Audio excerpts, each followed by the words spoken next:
Tuloy lang natin.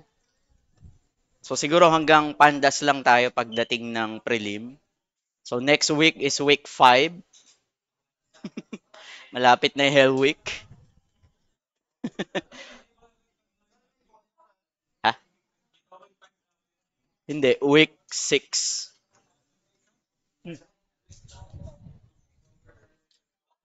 18 months eh. 18 months. 18 weeks. 6, 12, 18. Every 6 week term exam. Ay, hindi, lagi namang hell day sa engineering eh. Hindi mo naman ma-experience yun. Lagi namang impyerno araw-araw din. So, anong difference? So, discuss ko lang ano. So, yung topic natin, siguro tatlong part ito. So, mag-reset tayo at saka magseset ng index ng data frame. Sira ni ibig sabihin ng random seeding na 100. So, para hindi tayo pare-parehas ng ma-generate na random number, meron lang tayong ini-introduce na random seed. Kasi mahirap mag-check ng laboratory kung hindi ako mag introduce ng random seed. Ang lalabas sa aking 20 numbers, lalabas sa aking 20 numbers is iba-iba. Iba yung sayo, iba yung sayo, iba yung sayo. So, ang hirap mag-check. So, para mag-introduce lang tayo ng random siya, pero meron siyang respective seeding. So, kahit ilang beses mo itong i-execute, pare-parehas yung lalabas. Di ba sabi nga random? Plus, anong sabi sir nung R1, R2, R3, R4, R5? Ang ginawa lang natin is in-split lang natin tapos may space. So, ang ibig sabihin lang niyan, gumagawa tayo ng ganito. Kung nagegets nyo yan. So, instead na mag-bracket-bracket pa ako, no? So, split ko na lang. Remember, yung split, ini-split na yung string tapos kino-convert niya sa list. Tama ba? So, kung gusto mong madalian lang, ayaw mong gumamit ng may mga comma, so, diretso mo na lang dun sa split. Nagegets? So, yung R1 magiging index, yung C1 to C5 magiging column. Random number 0 to 20, pero may random seeding tayo. Para hindi tayo magkakaiba-iba. Kasi kung tatanggalin ko yan, kailangan yung random seed, by the way, is i-execute mo siya, same cell. Hindi siya gagana ng random seeding kapag yung random seed mo is nasa ibang cell. Kung nasaan yung rand int mo, dapat same cell tayo mag-i-introduce tayo ng random seed. Nagegets? Okay, makikita nyo lagi yan yung mga random seeding. So, gumagawa lang tayo dito ng data frame from C1 to ano. So, ang unang function natin, sir, bakit mahalagang matutunan mag-reset ng index? Kasi pag dinadagdagan mo yung data, both column at saka especially row, is may mga index siyang number, ano. Maaaring pag nagdagdag ka in terms ng row, is iba na, hindi na yung ganitong arrangement. For example, meron akong index halimbawa, ito ay sa row, 0, 1, 2, 3. Tapos halimbawa, nag-add ako sa ilalim, ang index niya is 101. So, ang mangyayari, ganito yung magiging arrangement. 0, 1, 2, 3. Tapos yung ikaapat na data mo is 101. Kung ito yung index niya. For example, yung 101 ko is nanggaling sa ibang dataset. Pero ilalagay ko lang dyan sa ilalim. So, ang mangyayari, may index ka, 0, 1, 2, 3, na wala na yung ordering natin. So, ang gagawin mo, pag nag-add ka ng data, may index siya na 101, ire-reset mo siya para maging 0, 1, 2, 3, 4. Yun lang ibig sabihin ng setting na index, ano. So, magre-reset tayo ng index. For example, so, ang index natin dito is R1, R2, R3, R4, at saka R5. Nagigets ba? So, ang index natin, yung data frame natin, from R1 hanggang R5. So, malinaw yun, ano. So, pwede mo daw siyang i-reset. So, i-assign ko na lang siya sa data frame na naka-reset yung index. So, ganito yung mangyayari pag ni-reset mo siya. Ito yung function natin, reset index. So, instead na ang index mo ay R1, R2, R3, R4, naging part na siya ng column. Kung napapansin nyo, ha? Naging part na siya ng column. Before, kung titingnan mo sa taas, siya yung index. Pag sinabi mong reset index, yung index mo na nag-i-exist, nagiging part ng column. Tapos, nagiging ganito na yung indexing ko. Numbering. Nagigets ba? So, pag sinabi mong reset index, walang parameter, yung original mong index na R1 to R5, nagiging part na siya ng column. Depende sa'yo kung anong gagawin mo sa index, ano. So, pwede ba, sir, tanggalin yan immediately? Pwede naman. Sasabihin mo lang, drop through. Yung original mo na index, ibig sabihin, hindi ko na isasama, idadrop ko na. Kakalimutan ko na ang previous index ko is R1 to R5. Ang bagong indexing ko na ngayon is 0 to 4. Nagigets? Kapag hindi ko din wrap through, ilalagay niya yung index as part ng column. Automatic. Pag sinamahan mo ng drop through, yung original index is idadrop natin. So, malinaw ano? So, kakailanganin natin from time to time, magre-reset tayo ng index. So, meron din tayong, kung meron kang reset index, meron din tayong tinatawag na set ng index naman. Okay? For example, gagawa ako ng new column, new 1. Pansinin niyo, naggawa lang ako ng column, new 1. Ang value niya is A, B, C, D, E. Split. Nakalist. Okay? So, meron akong new column ito. C1 to C5. Ito yung R1. Sir, nasa na yung nasa na yung ganito. Remember, inassign natin siya sa ibang variable, ano. So, ang maipapayo ko lang sa inyo, dapat aware kayo lagi kung ano yung laman ng variable. Minsan kasi pag nagma-machine learning tayo, usually experience ng mga higher year, pag naglalab kami, tama yung solution, mali yung sagot. Kasi hindi sila aware kung ano nangyayari dun sa data frame nila. Yung pala may sobrang data na sila, tapos finid nila halimbawa sa neural network, which is mali na yung sagot. So, dapat aware lang kayo kung anong nangyayari. Yung DF natin, ito yung original natin. So, ibig sabihin, gagawa lang ako ng column na new 1. So, ibig sabihin, meron na akong new 1. Ito yung new 1. Ang question dito is, ito ngayon yung gusto kong maging index. Kapag reset index, okay lang kasi 0 to onwards. What if gusto ko is ito na yung magiging index ko? Gusto ko na siyang iset. So, ang ibig ko sabihin, ito ay A, B, C, D, E. Gusto ganyan na yung indexing, hindi na R1, R2 to R5. So, ang gagawin mo lang, edi gumawa ako ng new column. Then, sasabihin mo, DF, set index. Ang magiging index ko na ngayon is yung ginawa kong new one. So, nagigets? Okay? Ito na ngayon yung magiging index mo. Ma-access mo na siya by letter A, B, C, D, E. Hindi na R1, R2 to R5. Nagigets? So, mga simpleng details, pero malaki yung tulong, pag nandun na tayo sa higher elective. Question muna dyan. Wala.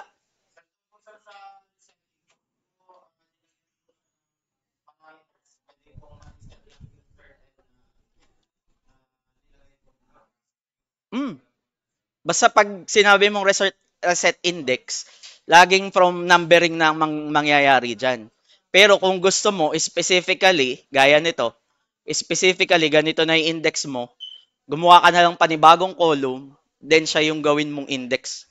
Gaya nito, A, B, C, D, E. Instead na R1 to R2. Plus, kung mapapansin mo, meron ng column header yung mismong index. Pwede kasing meron din pangalan yung index eh. So, ito, ma-access mo to as new one. Pero part siya ng index, hindi siya part ng column. So, ganun lang. Sir, nangyayari yan sa totoong buhay, bihira. Ang nangyayari talaga yung reset index. Yun kasi yung pinakamadali eh. Instead na mag-isip ka pa, gaya nito, pinag-isipan natin, A, B, C, D, E, yun yung gusto kong maging index. So, ang gagawin ko na lang, since halimbawa, madalian lang, i-reset ko na lang from 0 to onwards. Hindi ko na kailangan mag-calculate. Okay? The next, pwede din ganito. Meron tayong dalawang index na ngayon, new 1 tsaka new 2. Ang gagawin natin, possible ba sir, na ang data frame ay multi-index? Dalawa yung index. Possible yan. Sa SQL table nga, pwedeng may composite ka na index eh. Ibig sabihin, dalawa yung primary key ko, composite index. Kung in terms ng database, So, pwede ko sabihin, A, B, C, D, E, F, hanggang J, meron akong dalawang index. Then, ang gagawin natin, sige, gumawa lang akong dalawang column, So, gagawa ako ng multi-index data frame. Ito, bihira talaga yung maka-experience ng multiple na index na data frame. Pero possible siya. So, for example, Meron akong multi-index, yun yung variable ko. Iseset kong index is dalawa. Nagigets ba? Dalawa agad. So, ganito yung magiging itsura ng data frame naman. Dalawa yung index. So, the way na ma-access mo yung A is hindi na lang A. Ang code na niya is AF. Nagigets? So, dalawa yung index natin. This time, hindi na siya. Isa lang. So, paano daw mag-a-access ng subset? So, pwede kang gumamit ng LOC. For example, multi-index, LOC. Sir, bakit ganyan ang nagiging itsura? Remember, dalawa na yung index natin. Hindi na enough na part lang siya ng list.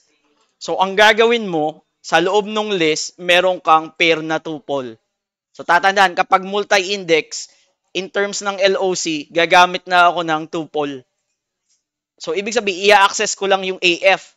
So, ibig sabihin lang, ito yung value ng AF, 8, 3, 7, 15, 16. 8, 3, 7, 15, 16. So, multi-index tayo, So, halimbawa, another, i-access ko yung subset, for example, ng CH, D1, at saka column, C3, moving forward. So, medyo kakaiba na yung approach natin, CH, DI. So, ibig sabihin, CH, DI. Dalawa na kasi. Tapos, column ko is C3. So, same pa rin siya ng classical na indexing ng data frame. Ang difference lang is dalawa yung index. So, nagiging dalawa lang yung index. Okay? So, question muna dyan. So, same din ito nung same din yan. Halimbawa, gusto ko lang halimbawa ay C4. So, ito, in terms ng row, sir, bakit ang dami in terms ng row? Dalawa na yung index natin eh. Instead na isa, dalawa na. Okay? So, nangangailangan akong dalawa din yung kailangan kong indexing. So, kung i-multi-index ko yan, so ganun din. Ito yung magiging row natin. Ito lahat. Tapos, ito pa lang yung magiging column. So, multiple indexing. CH. Okay? Sa question? Present pa ba kayo lahat? Kung may quiz kayo, pwedeng stop muna. Dito muna tayo tumingin. Pwede? Okay? So, question mo na, multi-indexing. Okay, wala. So, pwede din ganito. Halimbawa, hindi ka gagamit ng range in terms ng column. So, gagamit ka halimbawa, gusto ko lang is C1 at saka C3. Okay? So, AF, BG, C1 at saka C3.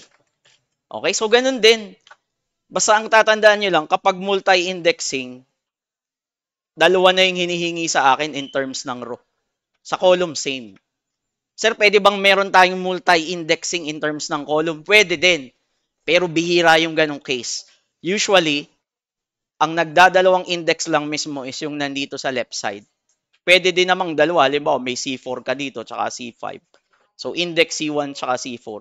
So, wag lang malilito, pag sinabing multi-indexing, so, i-apply nyo pa rin yung concept ng splicing ng data frame. So, ito yung row, naiiba nga lang yung itsura kasi dalawa yung index. So, ito yung C1 tsaka ito C3. Okay, pwede din gumamit ng iLook. iLook mismo. So, para sa akin, mas madali yung iLook. Kasi kung ano yung itsura ng ginagawa natin sa single index, yun din yung mangyayari dito. So, for example, from the start hanggang to lang, ito, kung babalikan natin, so from the start hanggang to lang. So, 0, 1, 2. Hindi kasama, hindi AF, BG. So, yun yung ibig sabihin, no? AF, BG. Tapos, sa baba, tapos column ko is from 0 hanggang column C3. So, walang nagbabago in terms ng multi-index. Humihirap siya kapag gusto mo is explicit yung name. Explicit, ibig sabihin kung ano talaga yung pangalan. Pero, kung nahihirapan kang explicit yung name, pwedeng i-apply mo na lang in terms ng index. Walang nababago do sa concept before. Para sa akin, mas madali ito. Ang mahirap lang dito, hindi magbibilang ka pa. Hindi kagaya ng nasa taas, identified mo na AF at saka BG. So, yun lang ibig sabihin nun. Okay? So, halimbawa, meron tayong another, gagawa ako ng data frame. So, ito yung data frame natin. Actually, hindi pa siya data frame. Ito yung indexing natin. R1, 1, R1, R1, 2, R1, 3, R2, tapos 1, 2, 3. So, from indices, gagawa ako ng multi-index. So, ibig sabihin, magre-recreate ako ng multi-index na, na data frame. From, manggagaling ako sa array. So, ito yung indices ko. Tapos, meron akong particular na indices. Ang data ko is 6 by 2. Bakit naging 6 by 2? 1, 2, 3, 4, 5, 6. Meron akong 6 row. Tama. Tapos meron akong dalawang column. Ilan lang yung column ko? A at saka B. So, ganito yung magiging itsura ng data frame. Okay? Instead na individually may index, itong R1 is covered na niya to. So, hindi mo na siya pwedeng ulitin, R1, R1. Although ginawa natin siya, nako-consider nung data frame na ikaw ay R1 lang ito. Tapos ito R2. Irregular naman yung indexing. Hindi kagaya kanina.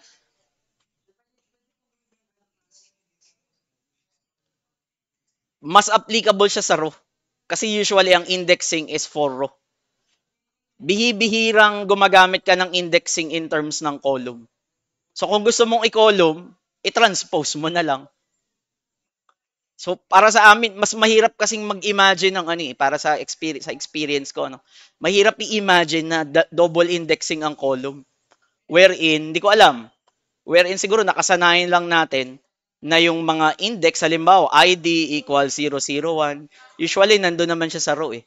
Hindi ako nakakita na database na ang ID 001 ay nandito. Sa taas yung mga index. Usually nandito siya sa side. Okay? So tayo ay merong indexing. So sir, saan ulit nang galing yan? Gumawa tayo ng index. Sabi niyan, multi-index to. From array. Then gumawa tayo ng 6 by 2 na matrix na random n. Saan nang galing yung indices? Yes, ang indices ko ito. Ang column ko is ito.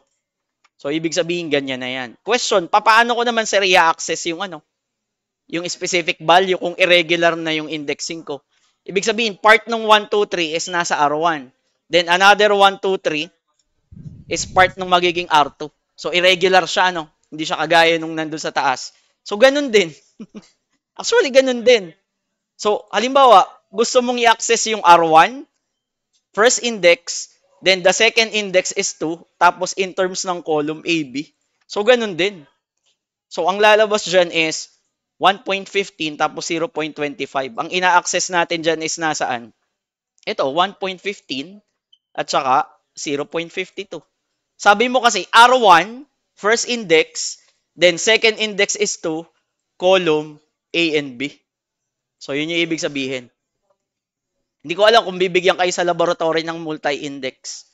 Pero doon sa lab ko ngayon, binibigyan ko sila ng, para lang makabisado nila yung indexing.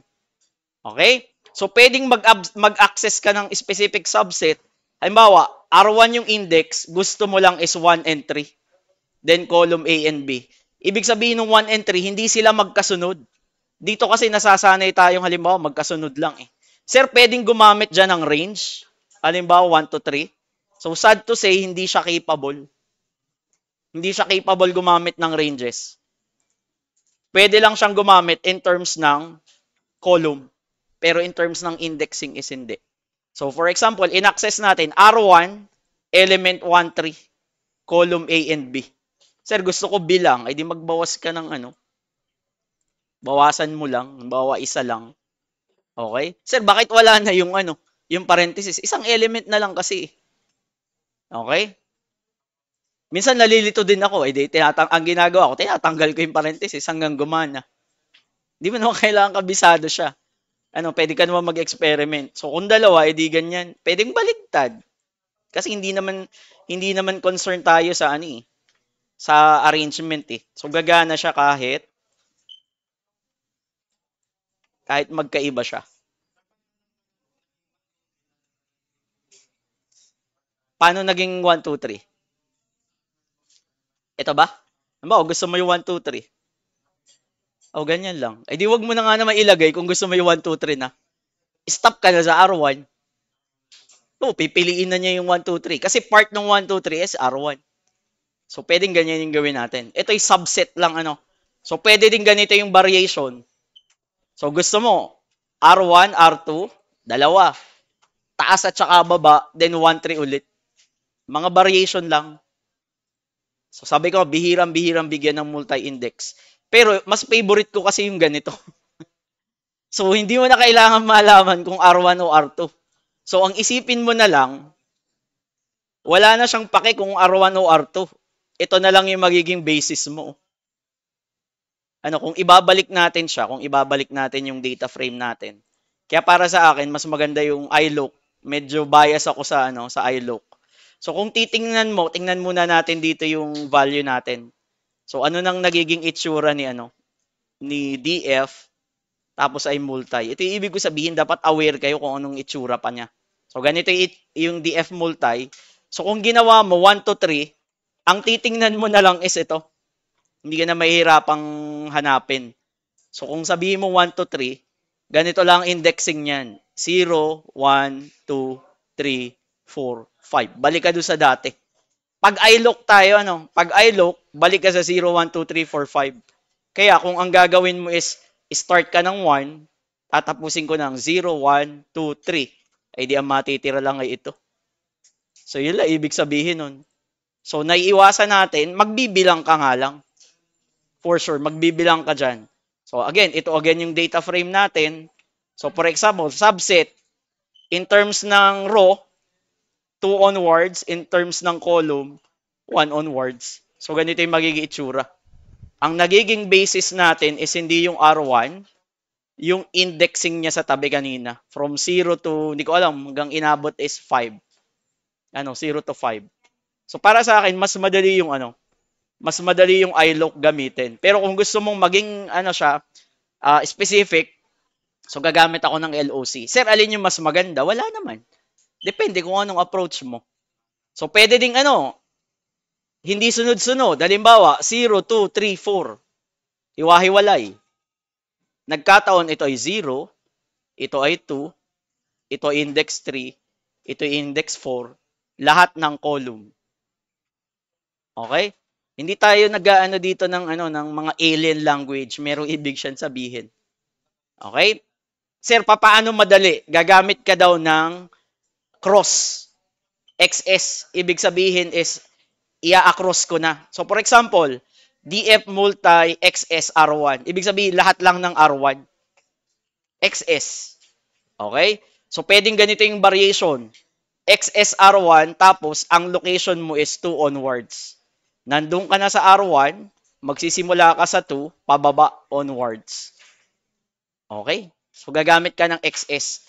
Ito yung madaling pang-approach ng multi-index array. Kung ayaw mo ng LOC, ayaw mo ng iLook, umpisahan mo sa XS. So, sample, ito pa. So, gusto mo R2 lang, in terms ng column, ng row, is 2 onwards, tapos column A. So, wala yung B, kasi hindi mo gustong i-display eh. So, how about label? Ano ibig sabihin ng label? So, pag in-execute ko to, anong mangyayari? So, ano ibig sabihin yan? So, kung titingnan mo yung data ulit, so, tingnan natin ulit yung data, So, halimbawa, DF multi. So, ang lumalabas dyan is 0.17. Ano ibig sabihin nung first? Yung kaunahan. So, kaunahan ko dito is level 1 is, halimbawa, 1.74. Tapos sa baba is 0.22. So, mabilisang selection lang agad.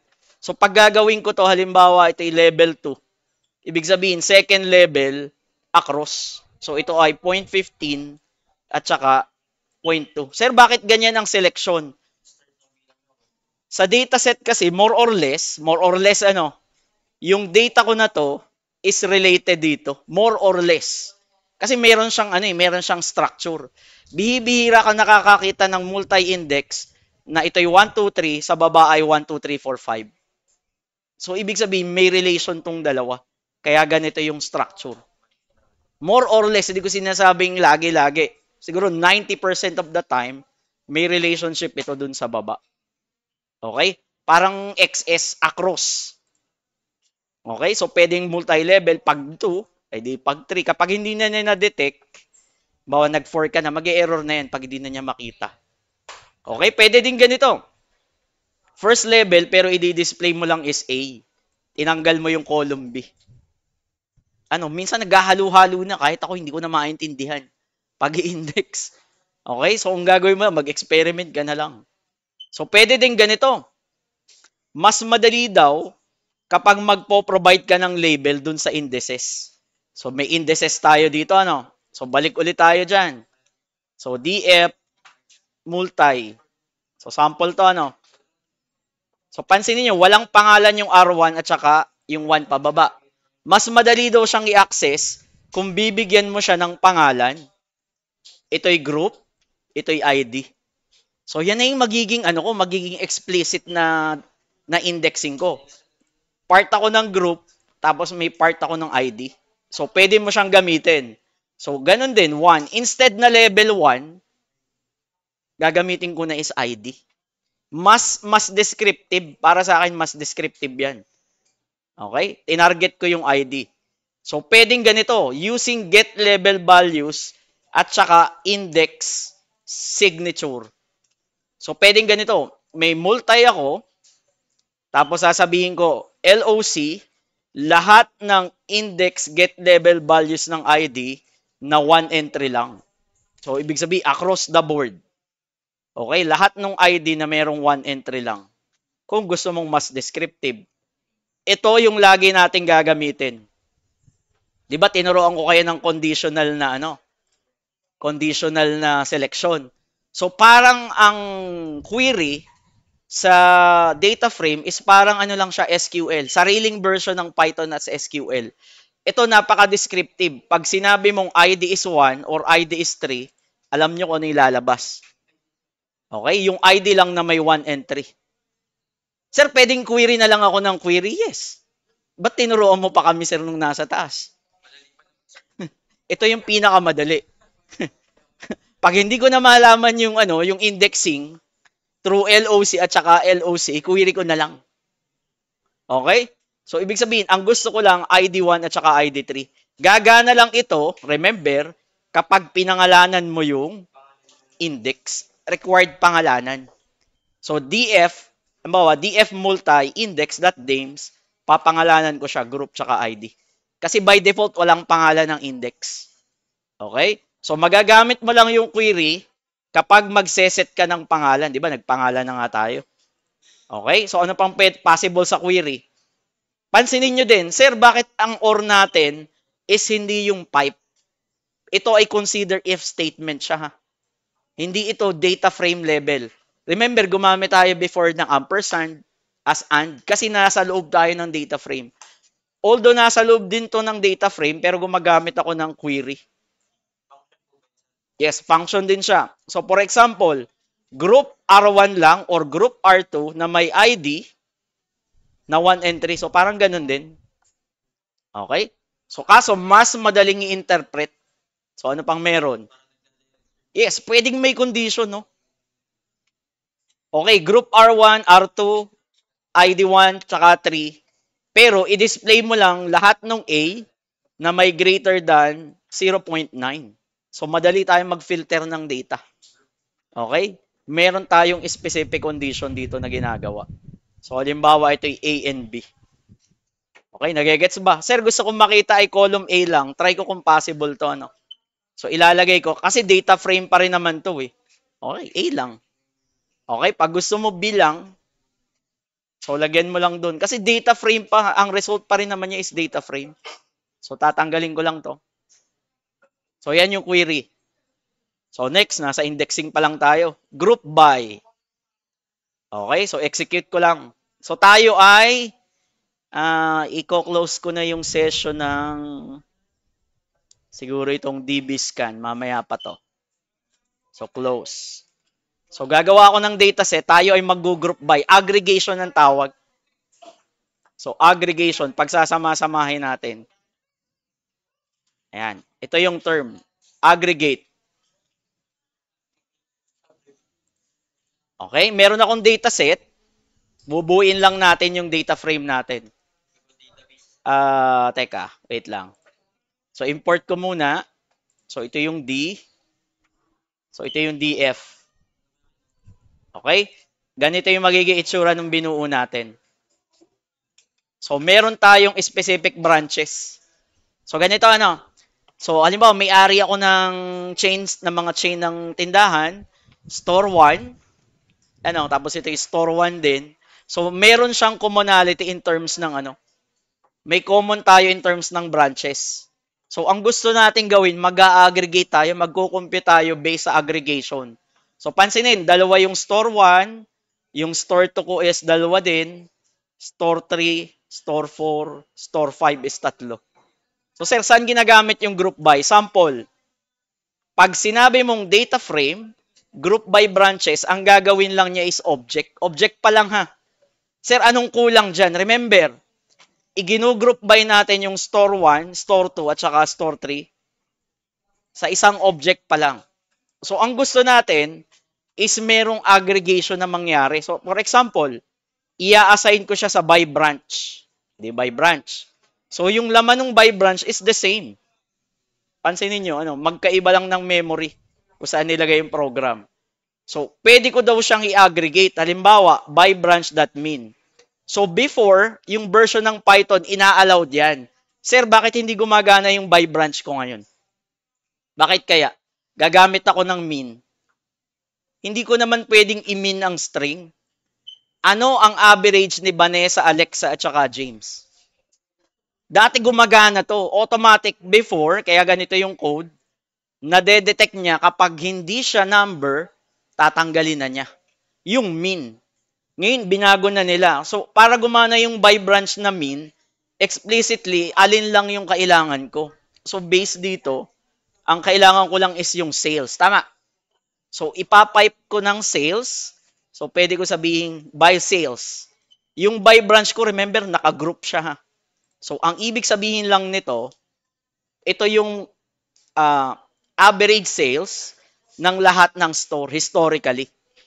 So, ang ibig sabihin lang nito, kung dalawa yung store 1 mo, kukunin ko lang yung mean, aggregation, average. Kung kahapon ang kita mo ay halimbawa ay 10, tapos naging 30, so i-average ko lang. Yun lang ibig sabihin. Aggregation. So, ibig sabihin, ang kita ng store 1 on average is 237. So, 185, 450, 250, 433. So, aggregation lang tayo. Ano? Medyo long approach yung ginawa natin. Mahaba masyado. Okay? So, pwede ding by branch sum. Ito ba, sir? Gagana to. So, hindi lang siya gumagana sa mean. Kailangan specific ka sa mean. Kasi pag sinam mo nga naman ng employee, ganito yung mangyayari. Nagigets ba? Ibig sabihin, Vanessa, dalawa yung employee ng store 1 eh. Kung titingnan natin, Vanessa at saka Alexa, kung di ako nagkakamali ito, Vanessa at saka Alexa. Sabi mo, isasam mo lang. Okay? So, hindi maganda yung nagiging result.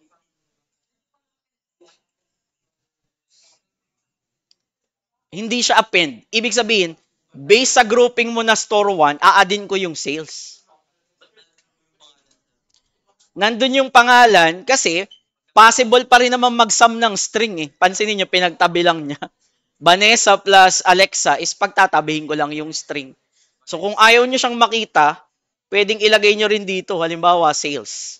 Try ko kung gagana to ano. So sales lang. Basta sa mean, mag-e-error siya sa mean. Kasi mahirap i-average si Vanessa at saka si Alexa. Sa totoo lang. Okay? So gumagamit tayo ng sum. So kung i-evaluate ko siya, kung mag-extract ako ng data, so sasabihin ko ang well-performing store ko is store 5. Medyo i-call out ko si store 2. Ang hina nung kita nyo. So ganun yung nangyayari. Imagine mo na meron kang historical data. Dito kasi kakaunti lang. Imagine mo 10,000 historical data. Ia-aggregate mo agad. So ibig sabihin, based sa 10,000, halimbawa, 500 yung instances ng store 1. Halimbawa, tinatrack mo siya everyday. Sa store 1, ang sales ni Vanessa ay 300. Sa store 1, ang nabentahan ni Alexa is 175. So, sino ba ipopromote ko at the end? After 10,000 days. Okay? So, paano ko malalaman? So, gagamit ako ng grouping. So, ibig sabihin, nakagroup tayo ng by branch, ina-aggregate ko yung specific number. Nagigets ba? So, yung ibig sabihin ng grouping. Okay? So, sum, pwede ditong ilagay mo dun. So, pag-eksperimentohan nyo, kasi maraming approach. Pwede ka kasing gumamit ng ano eh. Try ko lang kung gagana yung LOC. Gagana ba dito yung LOC? So, sasabihin ko lahat ng column, tapos, column sales. So, try ko lang kung gagana. Pag hindi, edi mali. Okay, gagana pa rin. Okay? So, pag-eksperimentohan nyo kasi napakadaming possible combination. Sir, bakit error kapag ganito? Halimbawa, gumamit ako ng LOC.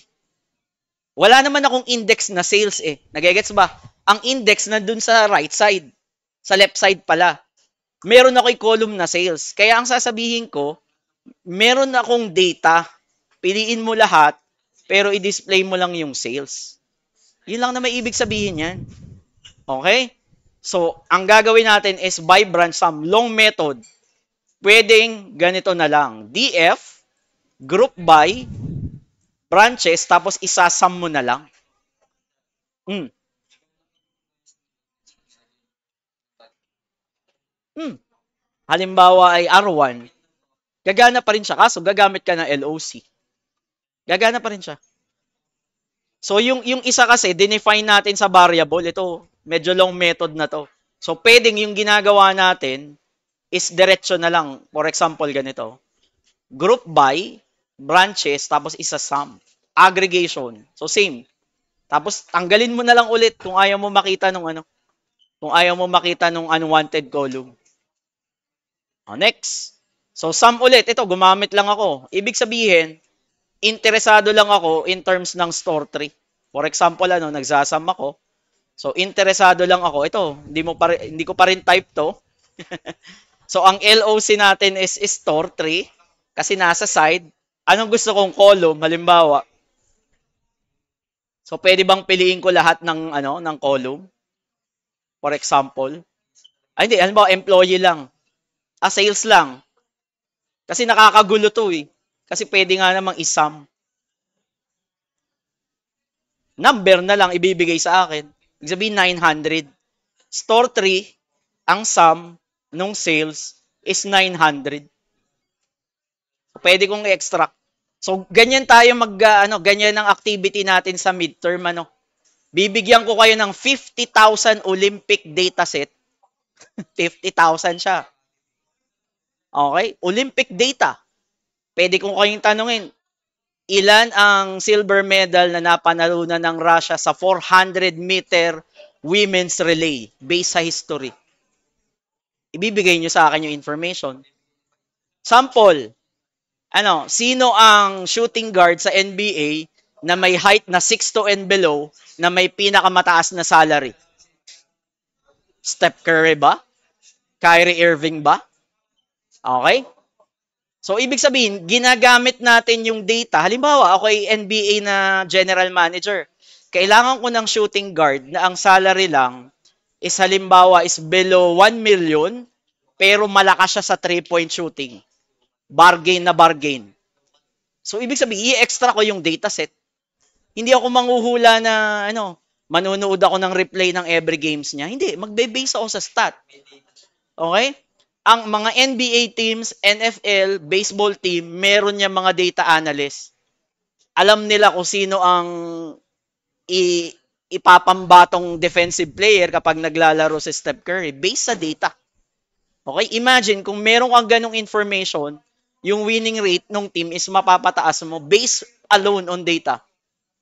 At malaki ang salary ng mga data analyst. Sinasabi ko na sa inyo, laki ng pero mo, libre ka, kasama ka nung team, punta ka ng Oklahoma, punta ka ng New Orleans, kasama ka nila. Sila din nag-gather ng data, nag-o-observe din sila.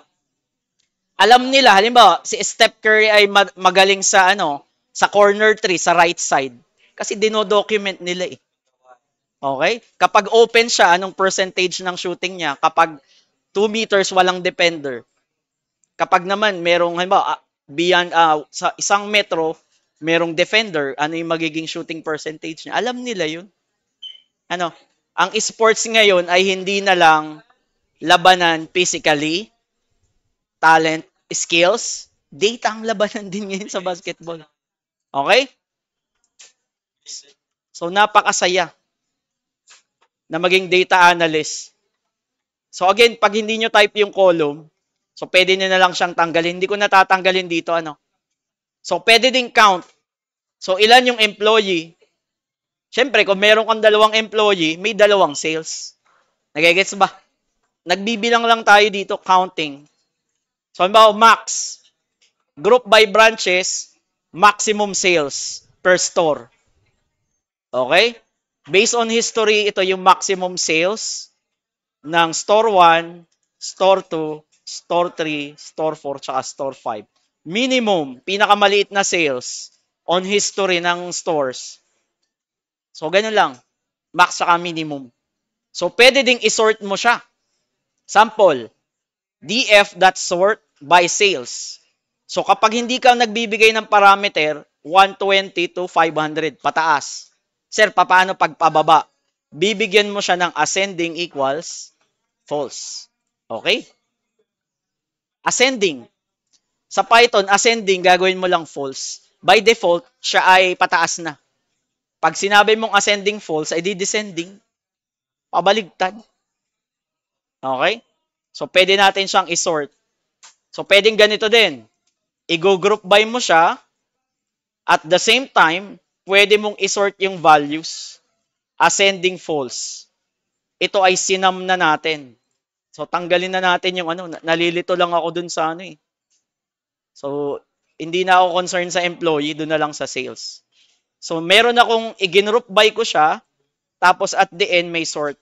Sir, posible ba dyan na sobrang haba yung code? Lampas na sa screen? Yes. Depende sa hinihingi. Ito, group by, tapos meron tang sort values. So ito, sample ito. Group by, may sort values ng sale, ascending, particular lang ako sa store 1 tsaka sa store 2. So ibig sabihin, specific lang, gusto ko lang makita store 1 at tsaka store 2. Okay? So tanggalin nyo na lang yung, yung mga column natin dito. So pwede naman tanggalin yan. So ito yung LOC. So sasabihin ko dito is sales lang. Parang ganyan yung mangyayari. Okay? Question. Nakasort siya. Pwede din. Kaso, hindi nga natin na-aggregate ang string. Remember, ang group by ginagamit natin, may gusto tayong i-aggregate na value. Pero kung in terms ng sorting, kung halimbawa, names lang, kaya din. Same din. Ascending tapos descending. Ganon din sa date. Ang date kasi dito is considered as string. Bawa, January to December, December to January. Pwede siya. Ang nangyayari lang kasi, pag sinam natin, nagsasama yung dalawang name. Kaya hindi natin ginagawang isort. Okay? Ito, describe. So, pag sinabi mong group by branches describe, bibigyan ka niya ng maraming data. Ito yung gamit na gamit pag nag-a-analyze ng data. So, ano ibig sabihin ng describe? Yung store 1, standard deviation ko 88.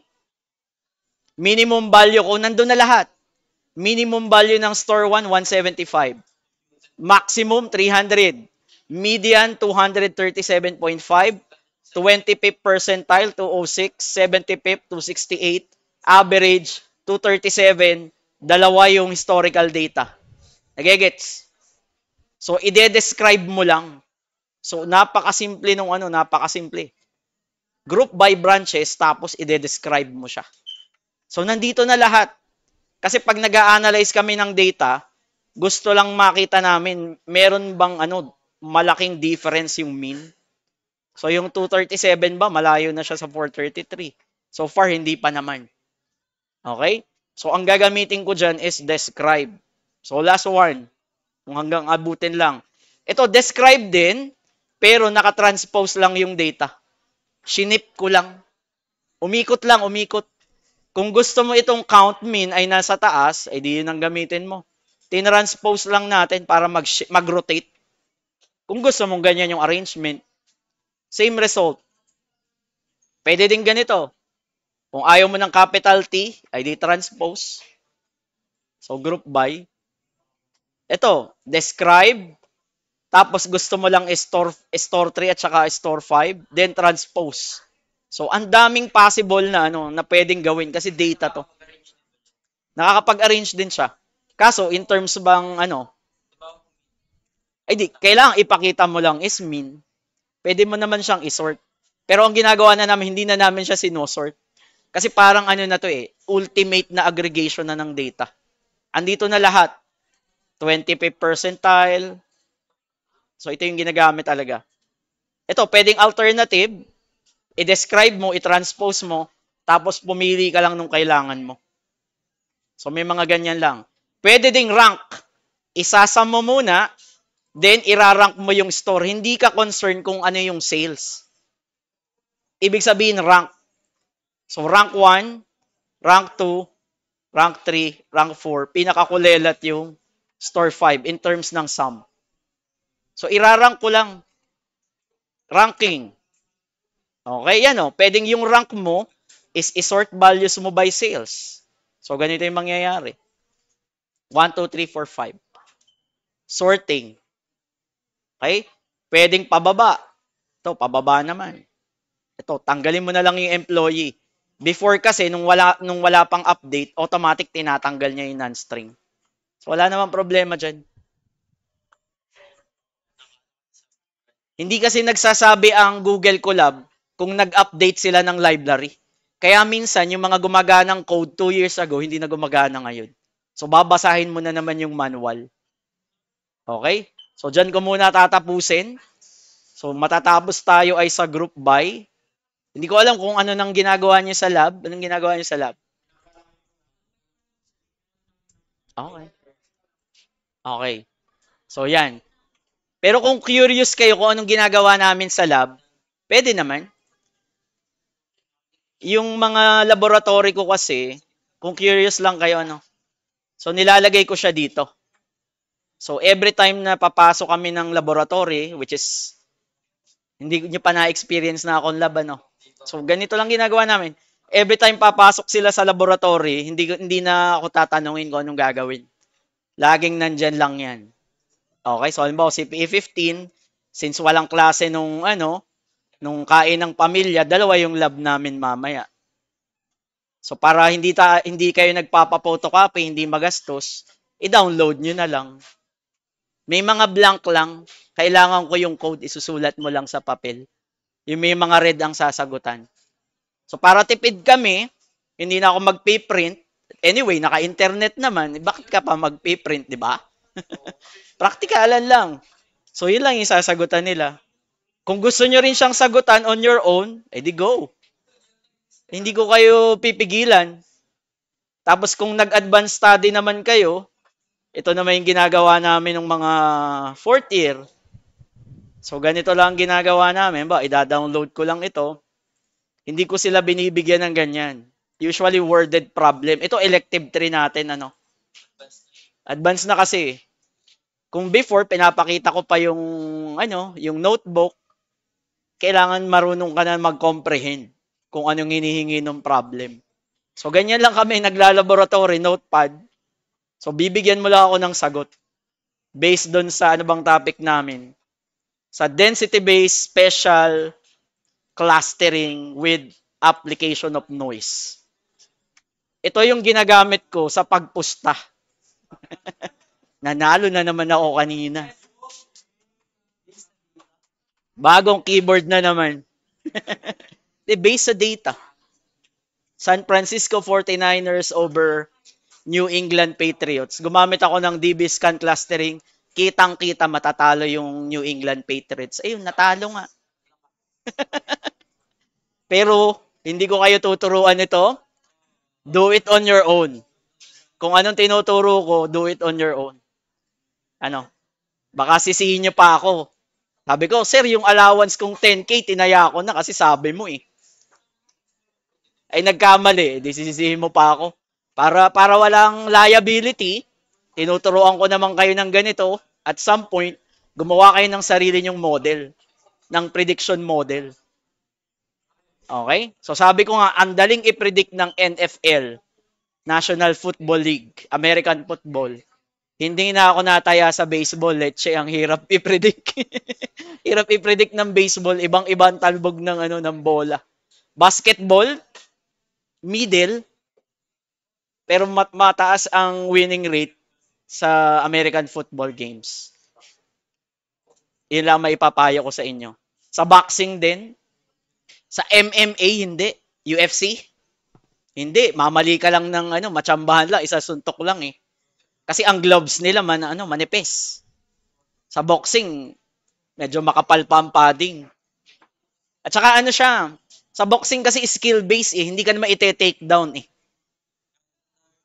Oo, kahit ang dami mong suntok, kung hindi naman tinatamaan yung kalaban, wala din. Kita mo naman sa data ng boxer eh. Halimbawa, 40-0 versus 30-11. Kitang-kita mo mananalo yung 40-0. Napakalaki ng gap. So, yun lang masasabi ko. Okay? So, stop